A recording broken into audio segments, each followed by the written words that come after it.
We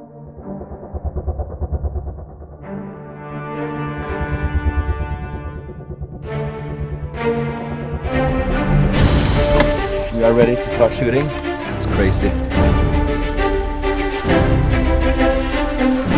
Today it's supposed to be early morning, so we have using the red gel.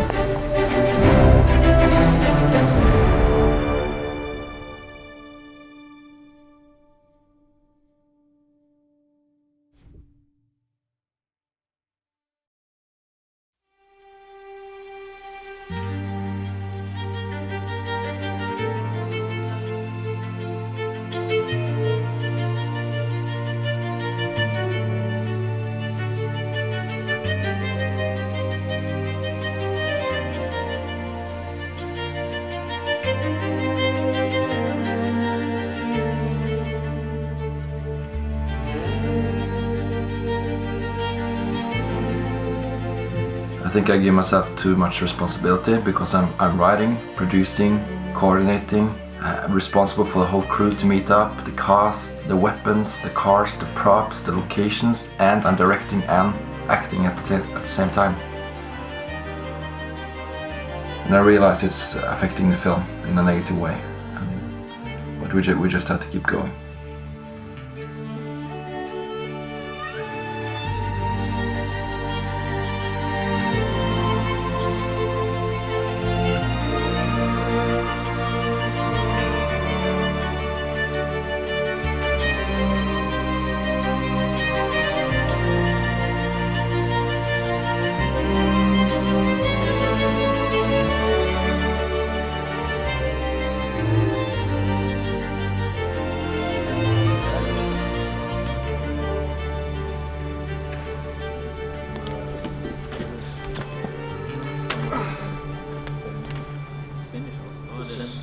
Okay, we're doing the first shot of the entrance to Interfoto.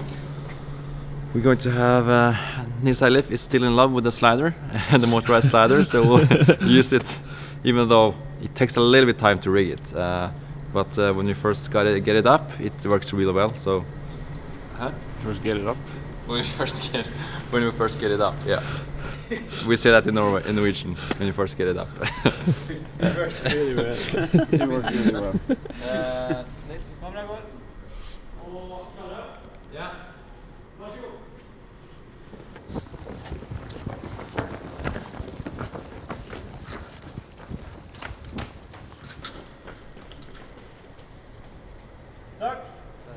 Hey, hello. Nice to meet you. It was time to meet one of our supporters, Julian from Italy. Hello. Thank you. So you came all the way from Italy? Yeah. Cool. How do you like Norway so far? It's beautiful. It's beautiful. It's cold and beautiful. It's cold, yes it is. Cold and beautiful, Cold and beautiful. just like our women. So this is Julian from Italy. Hello. Even though you are from Italy, you speak fluent German? Yeah. Yeah, that's cool. And he bought be a part of the film perk. We lost an actor for the tourist role. So is it okay if you can play the tourist? Sure. Great. Nice. Then you'll be the German or Italian tourist. I Great. can be anything. Yeah, cool. We were so lucky to have Julian on set, because this morning, the guy who was supposed to play the role of the camera-interested tourist couldn't join us after all, due to a hangover. So, luckily, Julian was eager to join and play this role, in addition of a Russian. Talk about luck. It was just 30 minutes until his scene, so I had to cross my fingers that he would learn his lines quickly. This camera is able to produce superbly detailed imagery. With an immense low light sensitivity and an IOS range up to 102,400. Try one more time. Oh, that is the Canon 5D Mark III. Isn't that a full frame 22.3 megapixel DSLR camera? That one has superbly detailed imagery with an immense low light sensitivity and an IOS range up to 102,400. Yeah, great. Great. Okay, now we're going to shoot the tram scene. And we are just in time on the schedule. They open the store 1 o'clock, and then we have to just be real fast inside the store because it's not supposed to be open today. 1 minutt kommer. Okay, vi tar klapp. All of you guys have to be Here. yeah, just here. Yeah. 6:14.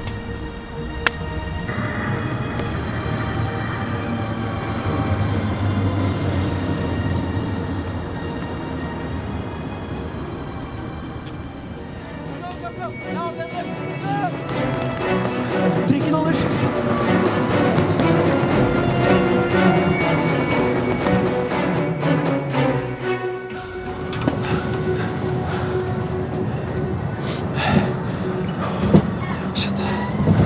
That is the Canon 5D Mark III.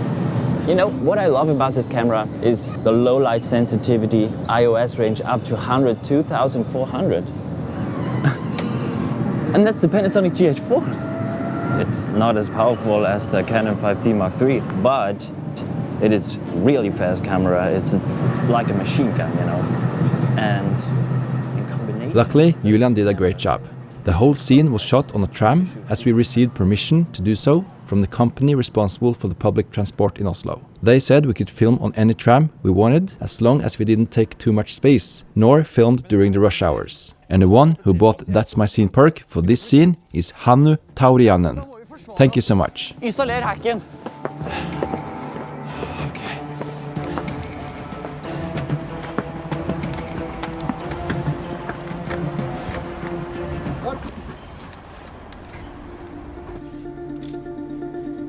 Now it was time to shoot the scene inside Interfoto. Interfoto is a Norwegian retailer for cameras and camera equipment. I asked them to film in their large store in Oslo, and they were happy to help out. And Truls was back. We had shot his ending scenes days before, as you have probably seen in the last episode, and now it was time to shoot the scenes where he was introduced as a camera store employee. We let all the existing lamps on and used a reflector, 2 C-stands and the aperture 120T to light our faces. To enhance the tension in the scene, we shot it handheld. The Tamron 24-70mm has a built-in optical stabilizer, so we could shoot quickly without a shoulder rig. And this scene is dedicated to Tulu Awasika, who has chosen that this is my scene. Perk.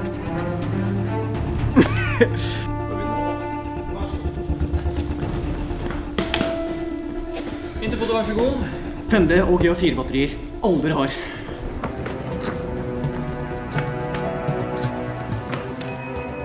Interfoto, vær så god. 5D og GA4-batterier. Alle dere har. Du er Eskil, du. Og du er Andyax. Halla! Halla. Jeg følger jo dere på YouTube. Vi har ikke tid. Alle batteriene. Okay, so inside the store we're going to have some shooting. We're going to add some effects with ricochet digitally, but what is cool is to also have some effects on set, so we can blend it with the digital effects. So here we have a fake lens. It's a coffee cup. We're going to use a mouse trap, attach it to the table, and put the lens on top here. Then we're going to use some of the things here to hide so we don't see the mousetrap.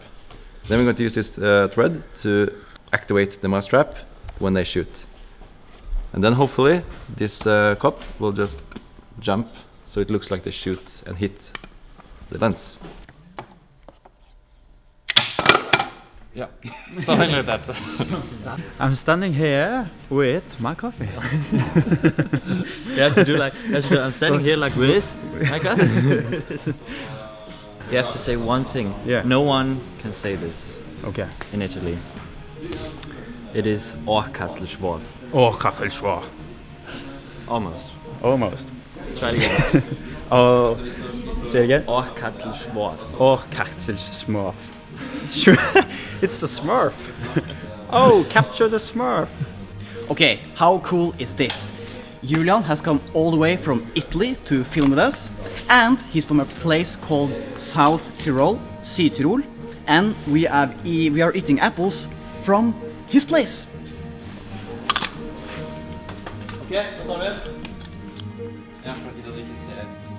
Again, we contacted the police and told them about the scene and that we were going to use fake weapons. Even though the scene was to happen inside the store, people walking by could see us and think it was a real robbery. That's why we also placed signs outside the store to inform people about the shooting. Put down your cameras! Put down your cameras! Shit. Vi tar den. Jeg kjenner faktisk en med Hjelpeskogen som har en sykt fekt traktor. Put down your cameras! Put down your cameras!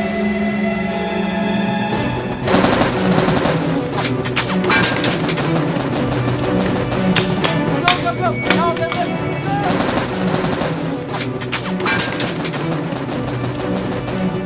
Go, go, go! Now, let them! Trykk over!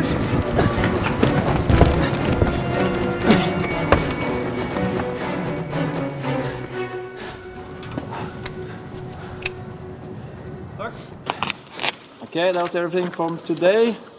Tomorrow we'll have a break, and then on Tuesday is the ending scene, so that's really important. But today, very good. Thank you, Julian. Thank you. For joining.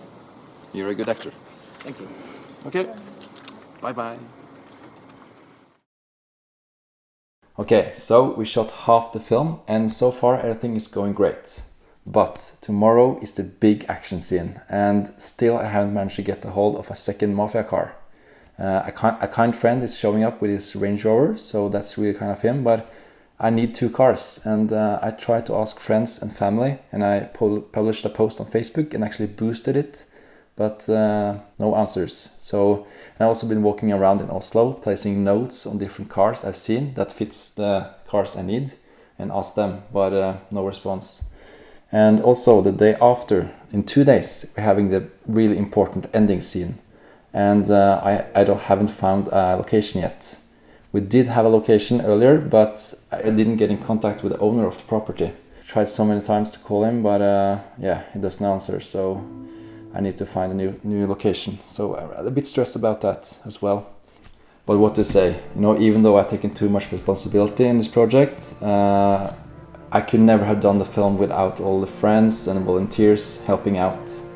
And in times like this you realize how lucky you actually are with all the friends helping out.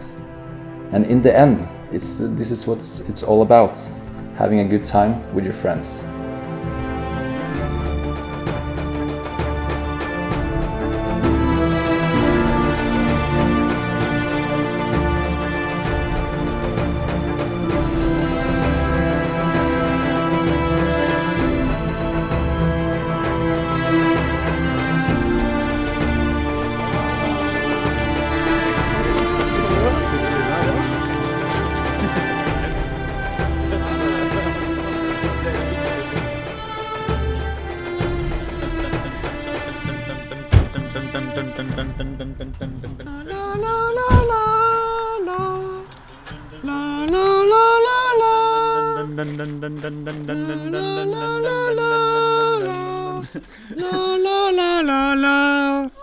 Thomas and I have been buying equipment Yeah.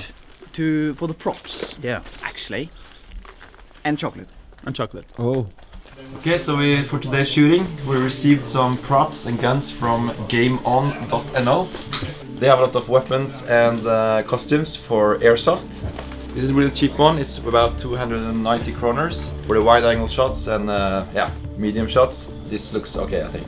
And we got different costumes, and we haven't tested it yet on the actors, so we'll see how it fits. Hopefully, it's okay. So thank you so much, Game On. Okay, so now I'm making the weapons look slightly more realistic. This is all plastic, but if it was a real gun, the metal on the sides would be scraped. So we're trying to simulate that look. So I'm using silver metallic spray and a sponge and just rub the spray on the gun. So it looks slightly better. Thanks to filmmaker Tom Antos on YouTube for this tip. As you may have seen, this is the equipment car. We got all our tripods and sliders and jibs and cranes and things and stuff. And I was really happy to do this. It really looks like a equipment car. Very good. But for today we have this as a motivation. Just look at the scale and you will get inspired. And also today we made a shot list. A shot list is the list with all the shots, so we know exactly in which order we should do the shots to be more efficient. And today it's a lot of different shots with a lot of people, so then it's really important to have a shot list.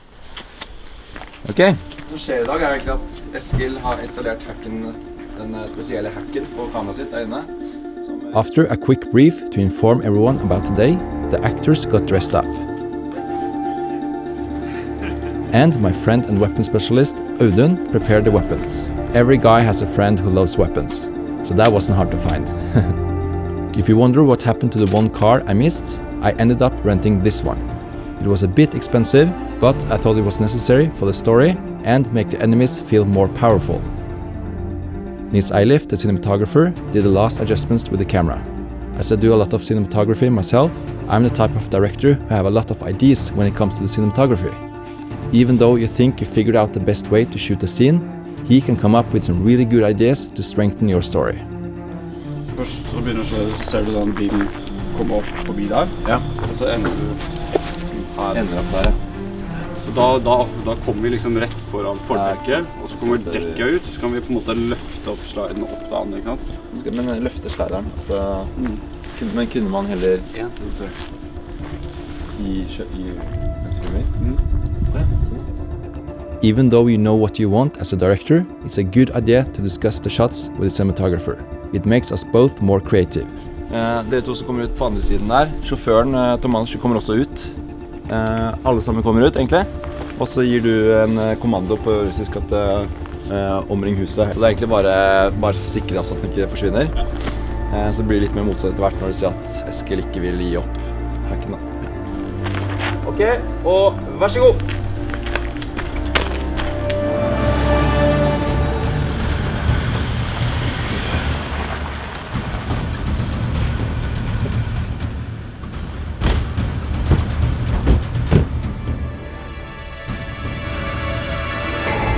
And this is how the shot turned out, straight out of the camera.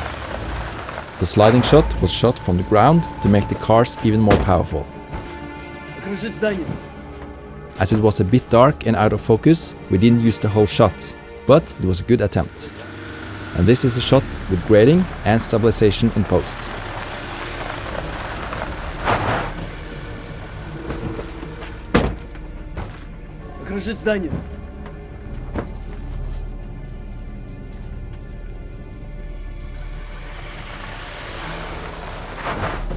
We also did a close-up and a point of view from Eskil. So we had enough shots to cut and make the scene dynamic.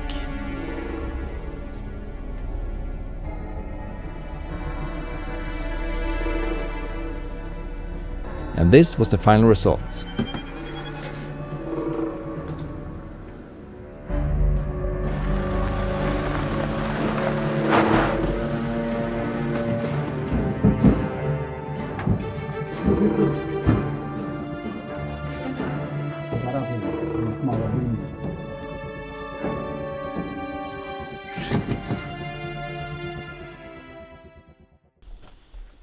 For the next scene, I had an idea for a jib shot. So, we used the iFootage mini crane M1 Mark III.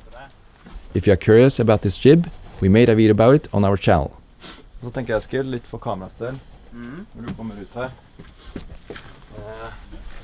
Bare se etter han som gikk der. Ja. Hele tiden. Sånn, og så gå lavt, bare snik deg liksom sånn her. And again, for sound recording, Håvard used the laviar microphones in addition of a boob.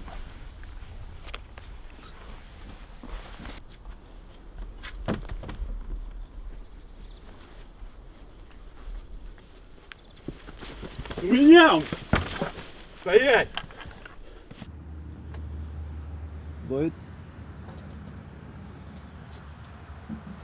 Kim. Harald.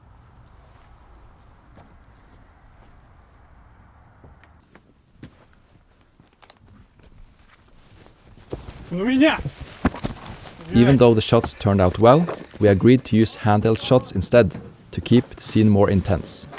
Thanks to William Stewart Craft Growcut for supporting the film with That's My Scene perk. This is your scene.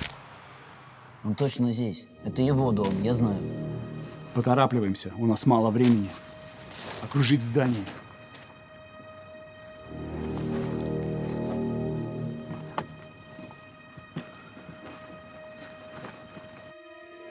Ну меня! меня! Стоять! Hello, yes, kid. Nice to meet you. Du begynner å ta den opp. Du begynner å ta den opp, men så må du ha hånden tilbake med en gang. Jeg kan ikke si at du holder på med det. So this is you. So this is you, yes? Yes. You understand? We are friends. We sit with your grandmother, your grandfather. We eat cake. Hey. Relax. All we want is the hack. Where is it? Hey.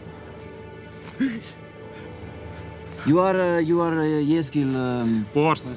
Force, right? Are you Yeskil Force?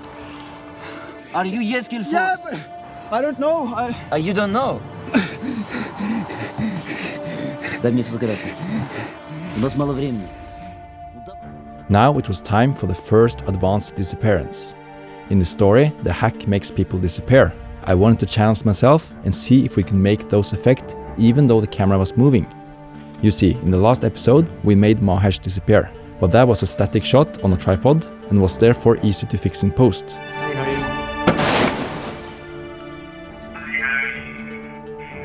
By using the motorized iFootage S1A3, we could easily program it to make the same movements each time. So first we had to program a motion with the camera, and then film the guys playing the scene.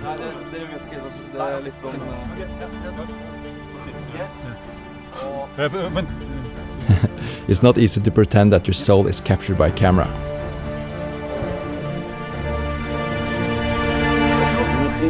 Что будем с ним делать? Я не знаю, что.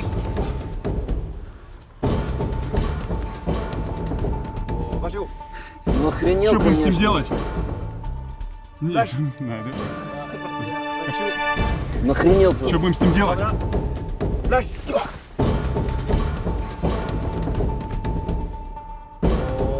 Человек охренел. Что будем с ним?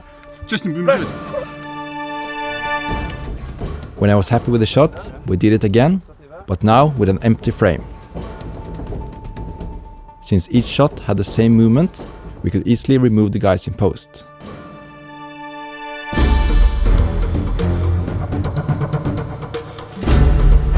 We'll come back to that in the next episode.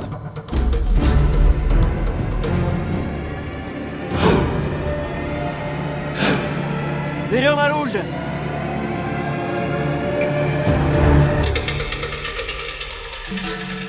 Now it was time to move the entire set to another place.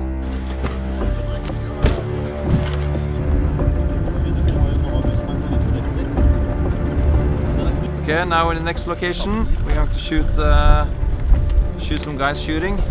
So yeah, shooting. We are learning to shoot properly with a gun. You hold it like this. Aim directly into the sight.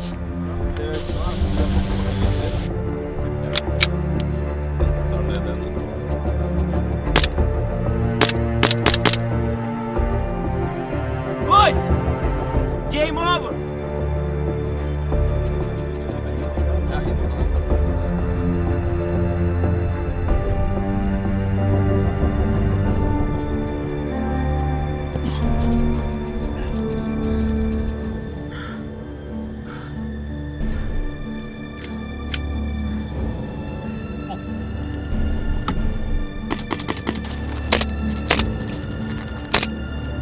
Last shot of you before you have to go to your cabin. Yeah. We actually, now we're good on time. We are, it's around 2 o'clock and you have to go 3 o'clock. Yeah. So, perfect. Doing a great job. Thanks. He got the role just a day before we started to shoot. So a bit improvising, that's typical on YouTube. So we'll see what we can get, but I'm really happy so far. So yeah, but it's fun to improvise. Harald had studied acting in Russia for many years and played in different feature films, like the Norwegian film Appelsinpikene and the big-budget Russian Viking feature film called Viking. Since it was his last shot and we got what we needed, we agreed that he could improvise the rest of the scene. And man, could he improvise. Сука, блядь! Идите вы все нахуй, блядь! Блядь! Блядь! Блядь! Сука, блядь! Черт твою! Блять! Суки! Нахуй, блядь! Твари ёбаные, блядь! Ну, блядь, ну суки, блядь! Ну, блядь, ну всех! Вы охренели, что ли? А? Вы охренели, что ли? Ну, мать, блядь! Ну, блядь, сука! Какой пиздец, блядь! Блядь, ну впервые такое, блядь! Ну я же нормально работаю! А вы тут что? Блядь! Блядь, уйдите все, я как бы... Блядь! Ну, сука, ебаный, блядь! Блядь!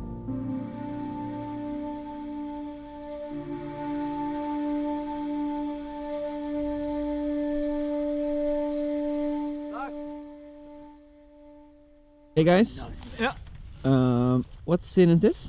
Nothing. We are good friends. We're just having a chat. This is just Eskil. This is who he is.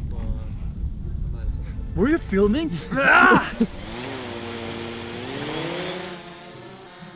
Then it was time for some drone shots. To enhance the feeling of us being surrounded, we wanted a shot where we could see how close the enemy was. Ja, det går bra. Gå rolig ned. Ja. A good way to do this is to slowly move the drone upwards and thereby reveal the enemies.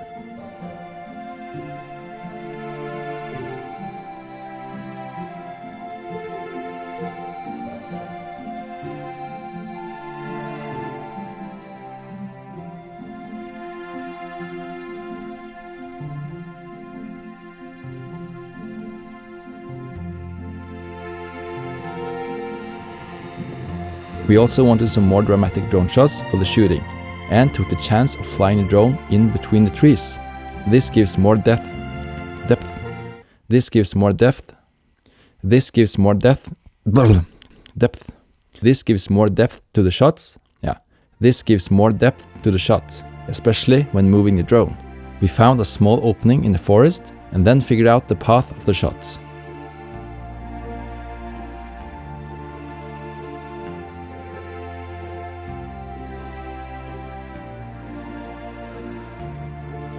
First, we did the shot without moving the drone. The shot was a bit boring, and the fact that the enemies would have no problem shooting us, it made it unrealistic. The next shot was better, but still unrealistic.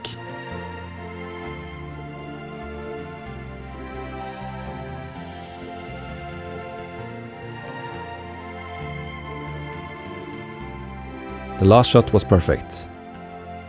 Almost.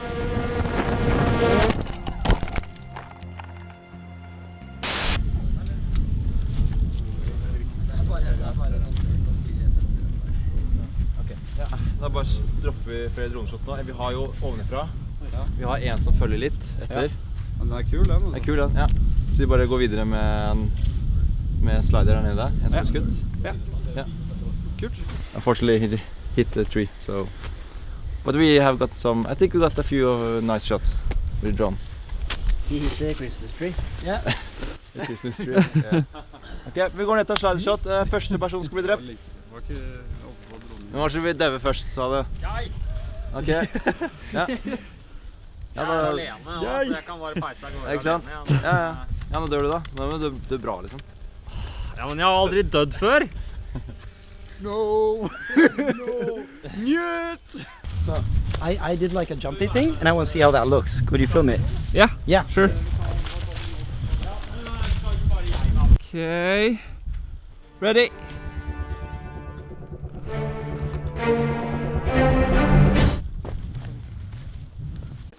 Okay, so it was time to make them disappear.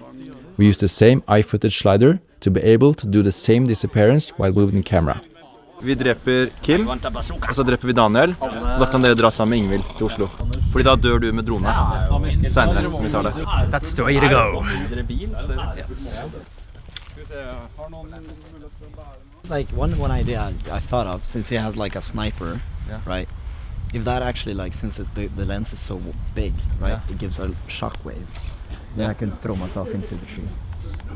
Yeah, that would be, it would be cool, but for the hack, it's a bit too much, yeah. You know, I wanted to throw myself on the ground, you know. But it's too much poo here. Yeah, it's too much. So I think it's better to just have me disappear instead. Just disappear, yeah. It's better for us all. This guy was to be shot while hiding behind a tree. Bra. En til, og så tar det enda mer, kanskje blikket fortere bort på oss. Okay. På meg. We shot it on a tripod and then added the tree and the camera shake in post. Ok, du skyter på treet, og så tar jeg av. Ok, 3, 2...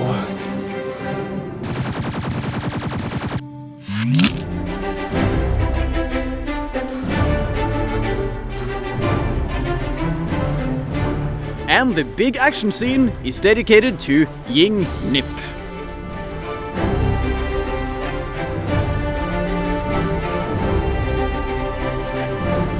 Look!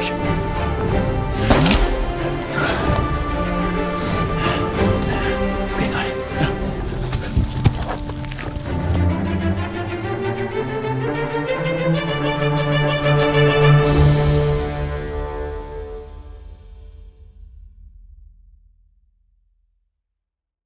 Okay, finally we found the right location for the ending scene. We've been trying to find a place like this for weeks now. And thanks to Thor, who's a urban explorer in Oslo. He mentioned this place and it looks really cool and perfect for the ending scene. So we just have to prepare some lighting so we don't run out of light during the shooting tonight. And this Eilif, the cinematographer, had an idea of getting some fluorescent light. Just a normal fluorescent light, 36 watt 954 tubes. Yeah. So it's going to give us some cold light. Yeah, cool. Together with all the lights that we already got, LEDs. Mm.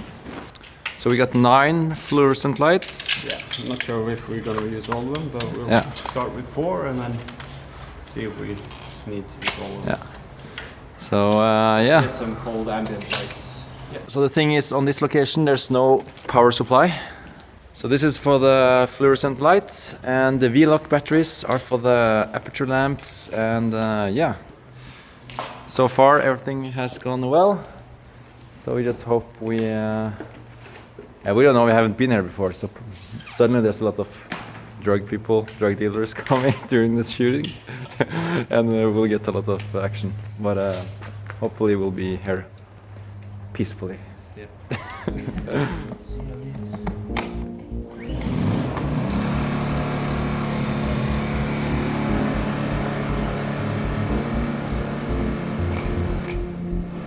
First, we shot the exterior shots, before the sky turned completely black. Since it had been a long week and I was getting tired, it wasn't that difficult to play tired. Eskil. Vær så snill. Thanks to Christian Strøm for contributing to the film and getting That's My Scene perk. This is your scene, Christian.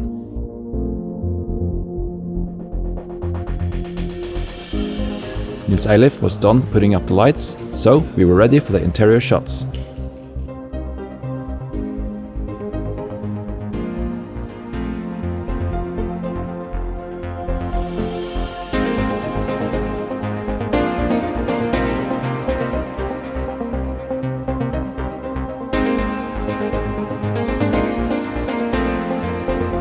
Okay, so it's getting late.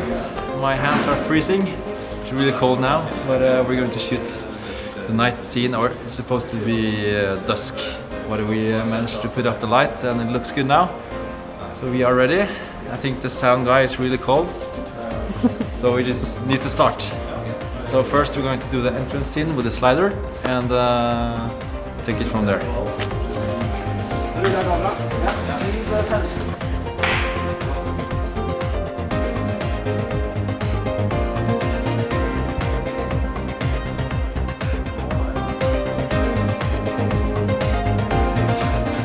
We find ourselves in an abandoned warehouse in Norway, in Furu set. we're about to shoot an important scene. Okay, we're using the Lightstorm LS1S to make the key light for this scene. And we're using an umbrella, bought on eBay, really cheap. There we go. Then you get more soft kind of look. And as mentioned, we don't have any power here, so we're using the wheel-lock batteries to power up the Lightstorm. It works great. Yes, klar? Klar nå? Ja. Ja. Eskil.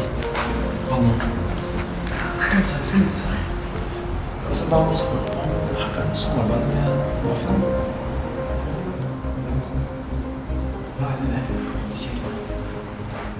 Altså her et sted, altså hva med lurerne da? Hva om hackeren samarbeider med mafiaen? Du har bare ett skudd igjen. Hva om alle som kommer inn nå? Vi har ikke sjans. Jeg vet ikke, spillet funker det, ja.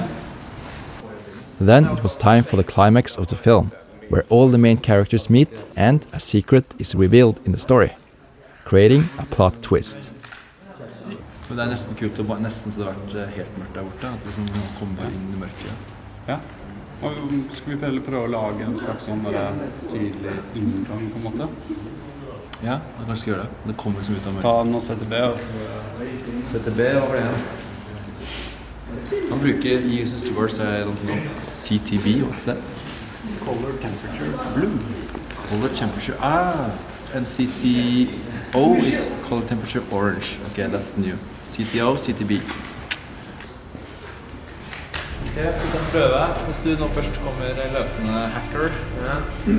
Start der borte. Helt borte. Ja, jeg starter her. Rett før han inn så kommer mafiasjefen. A well-written script is crucial to get a good ending to the whole film. We thought we had everything figured out, but when playing out the scene with the actors, Men altså, det her vil jeg jo ikke gjøre, sant? Hvis jeg skal hente det, så vil jeg få dem til å gå tilbake til noe. Jo, så det må vi avslutte med. we realized that the dialogues didn't make sense in relation to the earlier scenes. I had rushed the writing process to be able to film before the winter, and realized now it wasn't a good idea. In addition, we hadn't had time to test out the scene before the shooting. Freezing cold in the middle of the night and tired of the intense week of shooting, I had to figure out a way to solve the scene without destroying the ending. Luckily, there was someone who kept the motivation on top.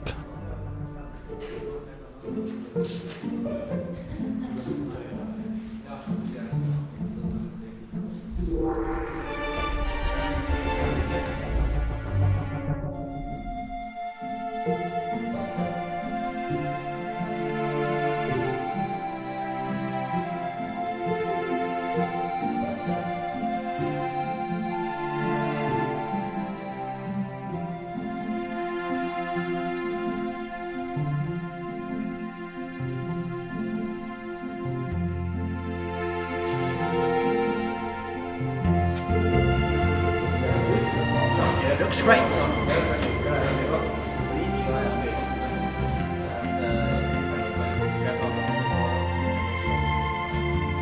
After a while, we came up with a solution that we thought would solve the ending and make the puzzle complete. As there were no more time and we were getting exhausted after a long week of shooting, we simply had to make a decision and go with that solution. It was now or never.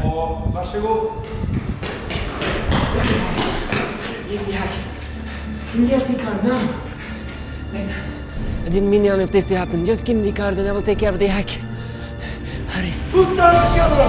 Put down the camera! Put down the camera! Eskil! Put down the camera! I put the bullet in your head! Put down the camera, go back! Go back! Where are my people? Jessica, where are my people? Where?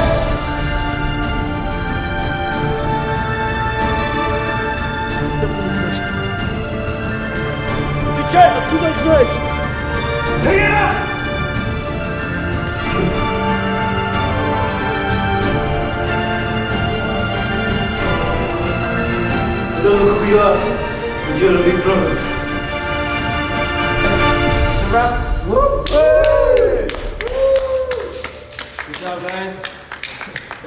Okay, the last scene is dedicated or sponsored by, or yeah, I don't know what they call it, but he bought the That's My Scene perk, and it's Despont Vincent from Switzerland. Thank you so much for buying the That's My Scene perk, and this is your scene. Is it Despont or Dupont or? Oh yeah, maybe, yeah. I would just say Despont Vincent, but probably wrong. Despont is scene, maybe? Yeah. Thank you so much. Oh man, I was so happy. We had shot all the difficult big scenes. And guess what happened the day after? Yep, it started snowing. The next day we shot some pickup shots, in addition of adding a scene to make the story more clear. Yeah, it's November. We're doing some pickup scenes for the film. I'm going to run around in my morning gown, as usual. It's gonna be awesome. Hello, premium members. Are you ready for your treat? And some of the pickup shots I couldn't reveal the frost, like this shot, which we didn't have time to shoot earlier. Klar, Skill? Ja. Og vær så god.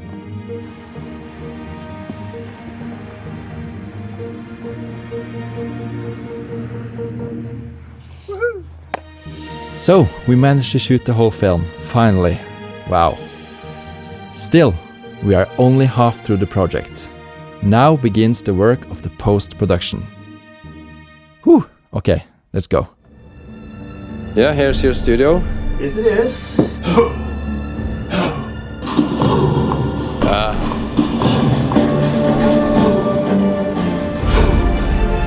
He needs to be really intense because this is supposed to be in the forest while shooting. The Native Americans, they were right all along. Go, go, go! Now let them live! Не двигаться на землю, быстро! What kind of components should I focus on when I want a good video workflow? We can start off with the processor. Oh my god, I'm sweating. It's 10 minutes until the premiere and DCP is still not ready. Hopefully it's working now.